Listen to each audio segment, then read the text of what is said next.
Welcome to Earthly Reads, a My Cup of Earth production. In a magical kingdom. In a magical kingdom, hidden behind a veil of sparkling mist, there existed a world of wonder and enchantment. The kingdom was ruled by a wise and just king, King Orion, who had a heart as warm as the golden sun that shone down upon his land. The kingdom was home to a variety of magical creatures, including talking animals, mischievous fairies, and even the occasional dragon. In the heart of the kingdom, there stood a magnificent castle made of glittering crystal and shimmering silver. The castle was home to the royal family, including King Orion, his beautiful queen, Queen Lyra, and their 3 children, Princess Luna, Prince Leo, and little Prince Finn. Princess Luna was the eldest child, with hair as black as the night sky and eyes that shone like the brightest stars. She was kind and gentle, with a heart full of compassion and a love for all living things. Prince Leo was the middle child, with a mischievous grin and a spirit that was as wild as the wind. He was always getting into trouble, but his parents loved him dearly for his adventurous spirit. Little Prince Finn was the youngest of the 3, with a mop of curly brown hair and a smile that could light up the entire kingdom. He was a curious and playful child, always exploring and discovering new wonders in the magical kingdom. One day, a strange and mysterious occurrence took place in the kingdom. A dark and foreboding cloud appeared on the horizon, casting a shadow over the land.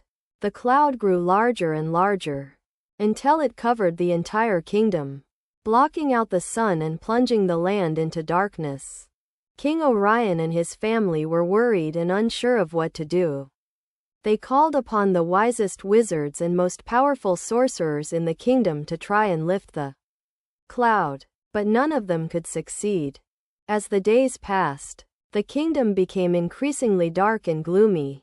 The plants began to wither and die, and the animals became sick and frightened. The people of the kingdom were worried and unsure of what the future held. Princess Luna, being the kind and gentle soul that she was, decided to take matters into her own hands. She gathered a group of her closest friends, including a wise old owl named Professor Hootenanny, a mischievous fairy named Pixie, and a brave and loyal knight named Sir Reginald. Together, they set out to explore the mysterious cloud and try to find a way to lift it. They traveled through treacherous mountains and dark forests, facing many dangers and obstacles along the way. As they journeyed deeper into the cloud, they began to notice strange and magical things. The air was filled with glittering sparks, and the ground was covered in a soft, shimmering mist. The group could feel the magic of the kingdom growing stronger with each step they took. After many hours of walking, they finally reached the heart of the cloud. There, they found a beautiful and ancient tree, its branches twisted and gnarled with age. The tree was surrounded by a pool of glittering water, and its trunk was covered in strange and glowing symbols. Professor Hootenanny, being the wise old owl that he was, recognized the symbols as an ancient language, one that was said to hold the secrets of the kingdom. He began to decipher the symbols, and soon, the group discovered that the cloud was not a natural phenomenon, but rather a magical spell that had been cast by a powerful sorcerer. The sorcerer, whose name was Melister, was a dark and evil wizard who had been seeking revenge against the kingdom for years. He had cast the spell to bring darkness and despair to the land, hoping to destroy the kingdom and rule over the ruins. The group knew that they had to find a way to break the spell and lift the cloud. They searched the ancient tree and the pool of water, and soon, they found a small, glowing crystal nestled in the roots of the tree. The crystal was said to have the power to break any spell, and the group knew that it was their only hope. They carefully retrieved the crystal and began their journey back to the kingdom. As they traveled, they could feel the magic of the kingdom growing stronger once again. The plants began to bloom, and the animals returned to their homes.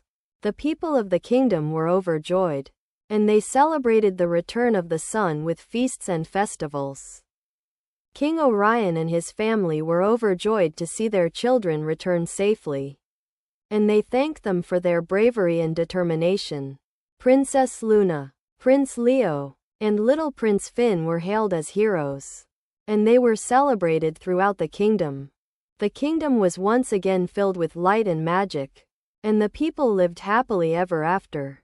The cloud was never seen again, and the kingdom was forever grateful to the brave and magical children who had saved it from the darkness. And so, the story of Princess Luna, Prince Leo, and little Prince Finn came to an end. But the magic of the kingdom lived on, reminding everyone of the power of courage, determination, and the magic that lay just beyond the veil of the everyday world. Don't forget to like, comment, share, and subscribe.